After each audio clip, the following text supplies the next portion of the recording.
tunaongea habari ya mtu ambaye alimwambia wewe shetani, toka kwangu. Alafu huyo eti anataka kuandika habari za neno la Mungu, anavuta usikivu sana. Jamani, Bwana Yesu asifiwe sana. Huyu ndiye ambaye Paulo wanagombana kwa sababu ana maisha ya kupinda pinda. Kwa hiyo kwa sababu hiyo anapoandika anatufanya tuvute usikivu kidogo kujua ni nini. Sasa leo ninatamani tuangalie sura ya 5, na kwa sababu wengi hapa ni wanazuoni, mtakubaliana na mimi ya kwamba unaposoma Biblia kuna vitu vya kuappreciate. Kitu cha kwanza lazima uappreciate background ya fungu lako. Sasa inaonekana kwanza mwandishi ni Petro mwenyewe, lakini audience yake inajieleza kwenye moja moja ambayo tunaita ni superscription. Moja moja inaeleza kwamba Petro mtume wa Yesu Kristo kwa wateule wa utawanyiko wakaao katika hali ya ugeni Ponto na Galatia na Kapadonia na Asia na Bithinia. Huku kote ndio audience anayoiandikia. Kwa hiyo huyu anaandika, na situation ni kwamba tayari mfalme Nero analitesa kanisa, na hivi basi situation ya wakazi hawa wa Kristo hawako sawa, na hivyo inamfanya Petro kuandika barua. Na barua hii sehemu ya kwanza, aya ya kwanza mpaka ya 4 ni unit moja, tunaita pericope. Ndio wazo linapoanza ni 1 mpaka 4. Ukienda 5 utakutana na namna nyingine kidogo. Kwa hiyo aya ya kwanza mpaka ya 5 inaanza kwa kusoma hivi: na wasihi wazee walio kwenu, mimi niliye mzee mwenzi wao na shahidi wa mateso ya Kristo. Hiyo inakuambia kitu. Na mshirika wa utukufu utakaofunuliwa baadaye. Lakini anaendelea anasema 2, anasema lichungeni kundi la Mungu. Bwana Yesu asifiwe sana. Lichungeni kundi la nani? La Mungu. Kundi la Mungu lililo kwenu, na kulisimamia si kwa kulazimishwa bali kwa hiari, kama Mungu atakavyo. Si kwa kutaka fedha ya aibu bali kwa moyo, wala si kama wajifanyao mabwana juu ya mitaa yao, bali kwa kujifanya vielelezo kwa lile kundi. Na mchungaji mkuu atakapodhihirishwa, mtapokea taji ya utukufu ile isiyokauka. Bwana Yesu asifiwe sana. Kwa hiyo aya ya kwanza mpaka ya 4 ni unity moja. Petro anatia moyo jambo fulani hapa la msingi sana. Sasa uzuri, kwa sababu sisi ni wasomi wa Biblia, unapotaka kuifahamu Biblia vizuri, ukitaka kuhubiri Biblia vizuri, kwenye part of speech, kwenye aina za maneno, dili na vitenzi, kwa sababu hata sisi tutahukumiwa kwa matendo.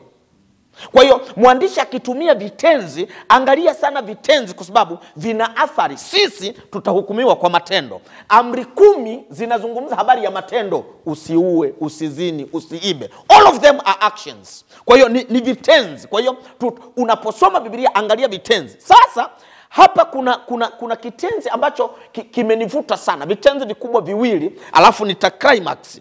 Anaanza katika aya ya 2, anasema lichungeni. Bwana Yesu asifiwe sana. Anasemaje jamani? Lichungeni. Ungeniuliza mchungaji, kwa nini uchague kitenzi hicho? Kitenzi hicho, tendo la kuanza, mwenyekiti, tendo la kuanza kwenye aya ya 2 kikaanza kwa kusema lichungeni. Kitaalam tunaita fronting. What is fronting? Neno linaloanza kwenye teksti lina uzito mkubwa kuliko neno linalofuata. Kwa hiyo kwa sababu ameanza na lichungeni, basi neno hili tutaliangalia kwa sababu mwandishi amechagua kulianza, tunaita fronting. Kwa hiyo neno lichungeni linavuta usikivu kwetu. Hilo ndicho kitenzi mama kati ya vitenzi vyote vilivyopo kwenye aya ya 2. Anasema lichungeni. Bwana Yesu asifiwe sana. Sasa swali, inaweza ukawa wewe una tafsiri yako ya neno lichungeni. Inanipa picha kidogo. Unajua Petro ana sababu ya kutumia neno hili. Kwa nini? Kumbukeni vizuri katika kitabu cha Yohana 21 aya ya 15-17, Yesu alimwambia zaidi ya mara 3, Petro lisha, Petro chunga. Kwa hiyo kila alichoambiwa na Yesu hapa ana implement, yani alichoambiwa hapa anakifanya. Maana baadaye akaambia ukiongoka waimarishe na ndugu zako. Ndio sasa anaimarisha. Am I talking to somebody? Naongea na mtu Kwa hiyo kila alichoambiwa hapa anakipractice, anaishi. Na anasema jamani, niliambiwa na Yesu lichungeni. Mimi nimetenda na ni mzee, na nyinyi wazee wenzangu fanyeni hivi, lichungeni. Sasa akisema lichungeni, mtakubaliana na mimi, Petro anaongea, ila anaongea na hawa wazee. Manake kama yeye anaongea, anatumia nafsi ya pili, wingi. Anasema lichungeni, sio chunga. Angesema chunga, ingekuwa ni mtu mmoja anaambiwa. Lichungeni. Kama nilichungeni, ni nafsi ya pili. Na nikasema hivi, kila wakati nafsi ya pili ikizungumzwa, we call it imperative. Hiyo ni amri. Na kama ni amri, na ndio maana amri zote kule za Mungu, utasikia usiibe wewe, usizini wewe, usifanye hivi. Kwa hiyo nafsi ya pili mara zote Mungu anaweka hiyo kama command. It is imperative. Swala la kuchunga sio option, sio uchaguzi. Sisi tumelazimishwa kuchunga katika jina la Yesu aliye hai. Sio swala la kuchagua. Sasa labda tu niende mbali kidogo. Mwenyekiti, kwa nini hasemi chunga kwa umoja? Anasema lichungeni. Swala la kuchunga ni shared, ni swala la shirikishi. Sio washiriki wako, ni washiriki wetu wote. Kuna mtu anamiliki washiriki. Utasikia mtaa wangu wako. Sikiliza, neno linasema hivi, lichungeni kundi la Mungu. Kwanza anayeown kanisa ni Mungu. Bwana Yesu asifiwe sana. Na ndio maana wahasibu wako hapa, IT wako hapa, department zote zilizoko hapa, wote lengo ni kulichunga hilo kundi. Lichungeni. Sio swala la mtu mmoja, ni collectively, ni wote, ni plurality, ni wote. Lazima tuwajibike kwa kushare, kwa karama, kwa vipawa. Usingangane. Kuna mtu anaweza mwaka mzima hajaita hata mtu kumsaidia juma la maombi. Kazi ni yangu. Mara zote first personal singular, ubinafsi mara nyingi ni illness. Mwalimu wangu akaniambia I is illness and we is well-being.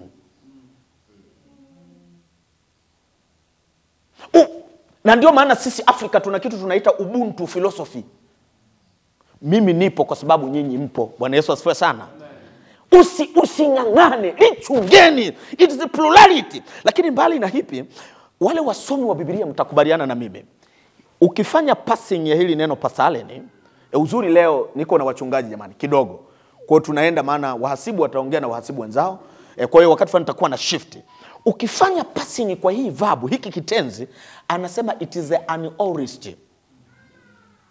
Ikiwa aorist, unajua mara nyingi darasani huwa kuna mgogoro. Aorist sio past tense. Aorist it is an aspect. Na nikisema aspect anataka kukuonyesha kitendo hicho kimekamilishwa.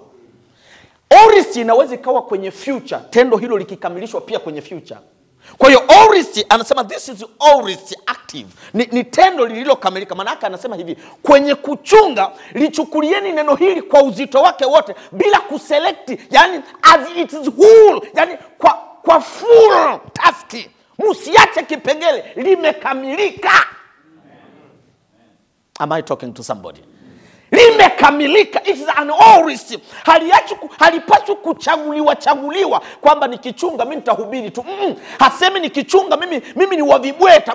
Kwenye kuchunga sio mabaraza. Kwenye kuchunga sio wakili. No, take it as it is. All package yote, it is an aorist. Iko full package. Hamna gap. Yote kama ilivyo inapaswa ifanyiwe kazi.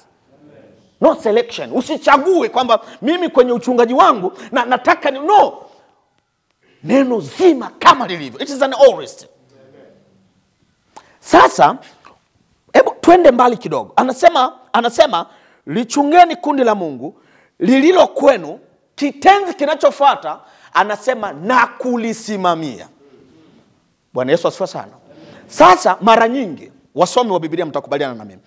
Ukiwa unazungumzia aorist, we call it snapshot. What is a snapshot? Unapata picha tu. Ukitaka ujue kilichomo ndani ya picha, unasogelea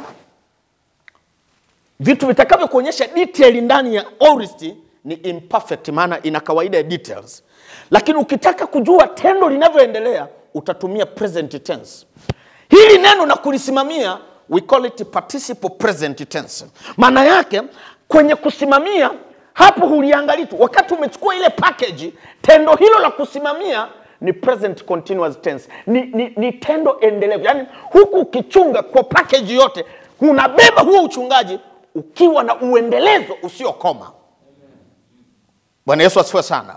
Sasa mchungaji, hapa kuna maneno haya mawili ambayo nafikiri ni msingi ili nimalizie. Anaposema kuchunga kama kitenzi cha kwanza, bali na kuwa tu totality yake, neno hili huwa linatumika sana. Kwa watu wa agriculture, neno hili wakilitafsiri lile kuchunga, inakuwa ni kufeed, unatendi, unawalisha kondoo. Lakini pia ikiwa kipolitics ni kugovern ama kurule, una overseer. Ikiwa ni kwenye dini ni pastoral care, pamoja unafanya pastoral care, unafanya uchungaji halisi, ukiamini uchungaji wako uko connected na divine authority. Bwana Yesu asifiwe sana. Sasa ukifanya hivyo, kinachofuata anasema sasa simamia, kwa sababu neno hili tu ni zito, kwa sababu kwenye semantic range. What does it mean? Semantic range unaliangalia neno kwa maana mbalimbali. Maana mojawapo ya kuchunga, kufidi, ni kufundisha. Bwana Yesu asifiwe sana. Kufundisha. Mbali na hapo anasema ni guiding. Ama kwenye kuguide una protect watu wako na mafundisho machafu. Heres. Sisi juzi tulisikia mchungaji mmoja na tulikaa naye, akatuambia Yesu alikufa Jumatano hivi. Tukimuuliza anasema masaa 72 ili yatimie, maana ni siku 3.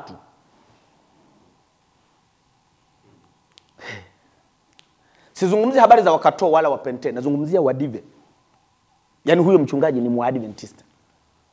Jumatano. Uliwahi kusikia wewe?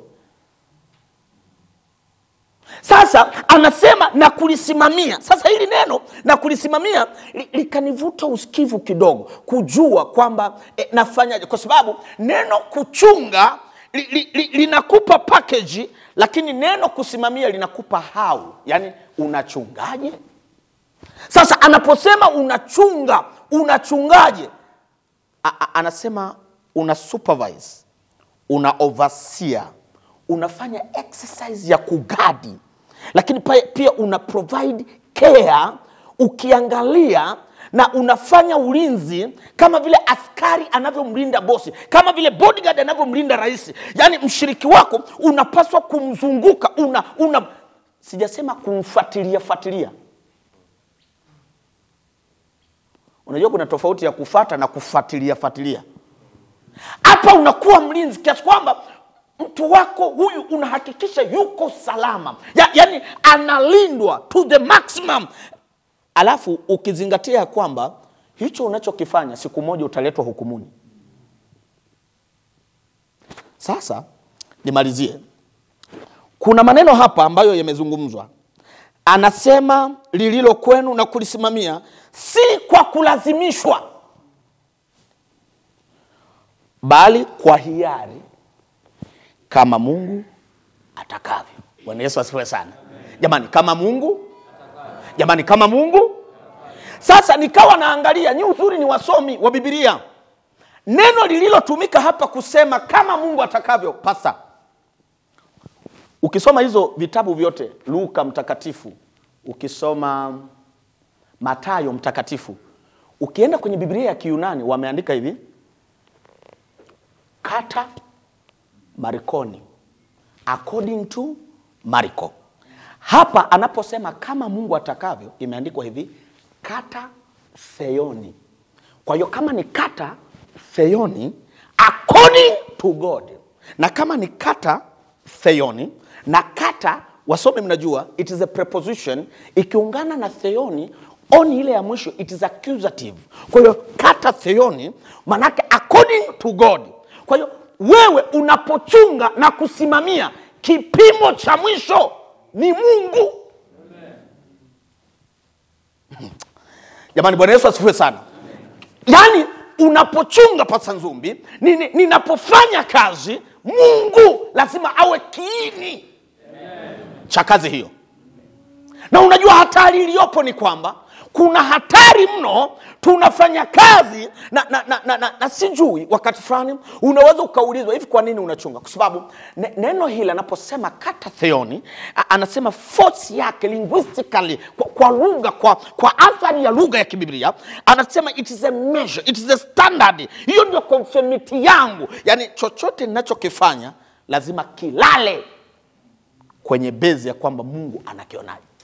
Swali, mchungaji mwenzangu, umeingia kwenye wito ili iweje? Kuna watu ninajua wameingia kwenye kazi hii, tuna vipaumbele tofauti kabisa. Yani watu tuna vipaumbele tofauti, motivu mbalimbali. Kuna mtu anataka kuchunga, anataka umaarufu.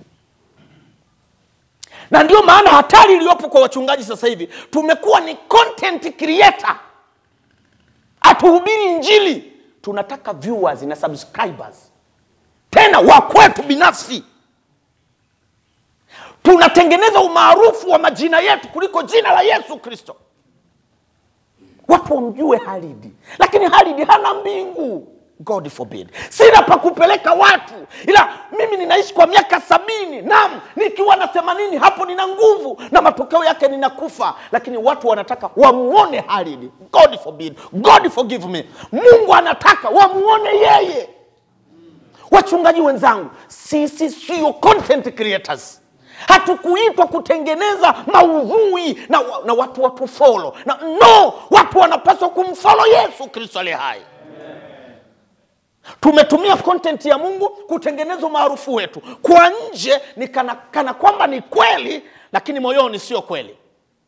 Kwa nje ni kana kwamba Pastor Barnaba ni kweli, lakini moyoni sio kweli. Mwingine anapambana, anasema nifanye kazi kwa bidii, niwe mkurugenzi. Ukurugenzi sio climax, watu wa Mungu. Nataka nipambane. Mtu anaweza kawa conference, anasema napambana niende union. Wa union naye anasema niende division. Wa division anasema siku moja niende GC. Wapendwa, our destination is heaven.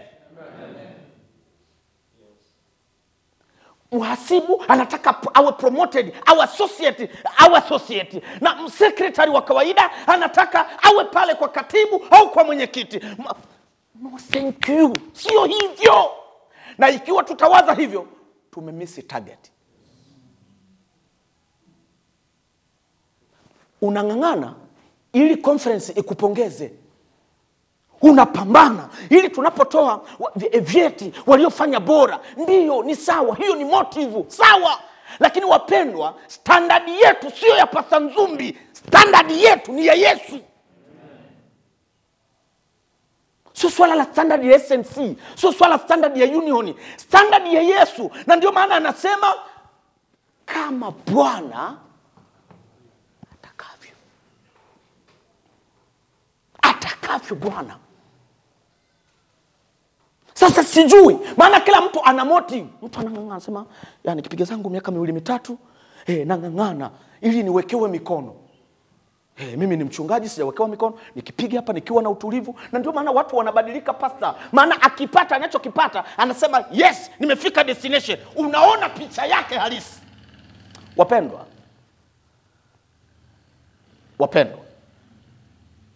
hii ni kazi ya Mungu. Tuifanye kazi ya Mungu.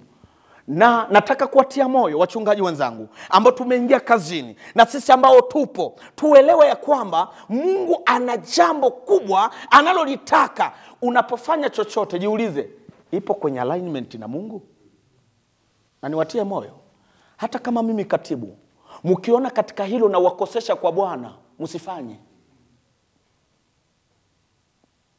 Sitazungumzia habari za Pastor Nzumbi. Mimi binafsi mwenyekiti, kama mchungaji mwenzangu, unaona kabisa mbona pastor ndio ni katibu, mbona anachofosi hakiko kwenye misingi ya neno, halipo kwa Yesu, don't do that. Usifanye pastor. Usifanye mchungaji. Angalia kinachokuwa aligned na Yesu Kristo. Usifanye pastor jambo lolote ambalo liko against na neno. Usifanye pastor. Hatupo kupendezesha mtu, anayependezeshwa ni Mungu na Mungu peke yake. Target yetu iwe Mungu. Na unajua Yesu pasa akawa na mifano. Napotaka kumalizia. Natiwa moyo sana. Unajua Mungu anaposema yeye ni kipimo, kwa kweli yeye ni mchungaji mwema. Unajua moja ya kazi pasa ambayo Yesu ameifanya mwenyewe ni uchungaji. Na ndio maana tukasema mchungaji mpenzi anaita kwa moyo wa huruma. Kumbukeni sisi wote hapa tunachungwa na Yesu Kristo. Sasa ninapochunga, Yesu awe kielelezo. Maneno yanasema tusiwe mabwana, tusiwe mabwana, tusiwe na mikwara. Mimi nimesema. Alafu Yesu asemeje?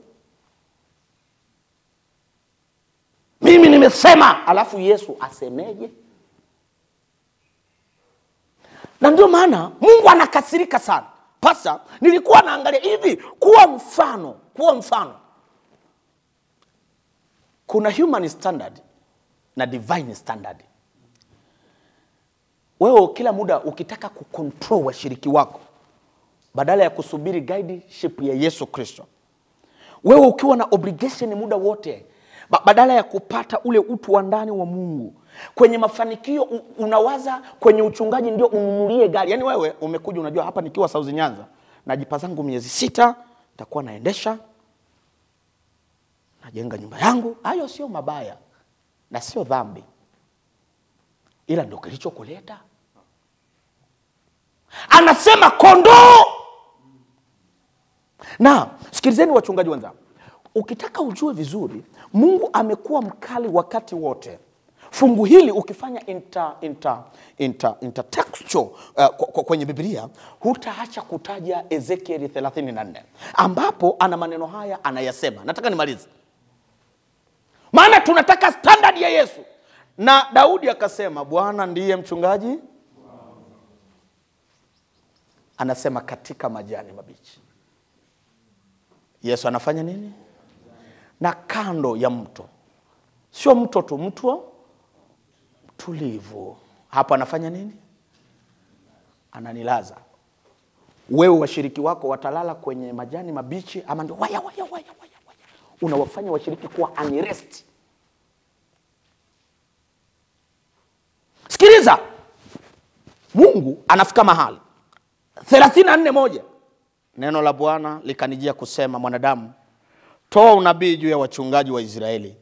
Toa unabii waambie, naam hao wachungaji. Bwana Mungu asema hivi, ole wao wachungaji wa Israeli wanaojilisha wenyewe. Wanaojilisha? Je, haiwapasi wachungaji kulisha kondoo? Mnawala walionona. Ya sasa vizuri, baadaye nitakuja kufuatilia huku kuwala ni kufanyaje. Nisije nikaweka maneno yangu. Sitaki kuweka maneno yangu, ila nitafuatilia hichi kitenzi kuwala. Ila kwenye tafsiri sisi kuwala kunafahamika. Jana niliwaambia wachungaji wenzangu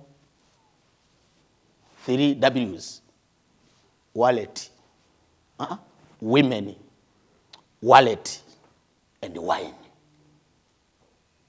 Wachungaji wenzangu, anasema kondoo wanaliwa. Nambari ya kuwala kondoo, anaongea maneno haya. Anasema mnajilisha. Haikuwapasa wachungaji kuwalisha kondoo. Mnawala walionona, mnajivika manyoya, mnawachinja walionona, lakini hamwalishi kondoo. Wagonjwa hamkuwatia nguvu, wala hamkuwaponya wenye maradhi. Hamkuwafunga waliovunjika, wala hamkuwarudisha waliofukuzwa, wala hamkuwafuata waliopotea, bali kwa nguvu na kwa ukali mmewatawala. Haya maneno ukigeuza hivi unagundua standard ya Mungu anayoitaka. Kwa hiyo wagonjwa watiwe moyo. Amen. Tusiwatawale kwa ukali. Ni kundi la Mungu. Kama unavyoheshimu zaka kwamba ni ya Mungu, elewa watu nao ni wa Mungu. Kama unavyoheshimu ya kwamba hili neno ni la Mungu, watu nao ni wake. Niwatie moyo watu wa Mungu. Nikafurahishwa na mwisho wa Petro katika sura ya 5, anapomaliza perikopu aya ya 4, anamaliza na maneno haya ambayo yapo kwenye konteksti moja ambayo mimi yamenibariki sana. Anapomaliza 4, anasema maneno haya: na mchungaji mkuu atakapodhihirishwa, Bwana Yesu asifiwe sana, mtapokea taji ya utukufu.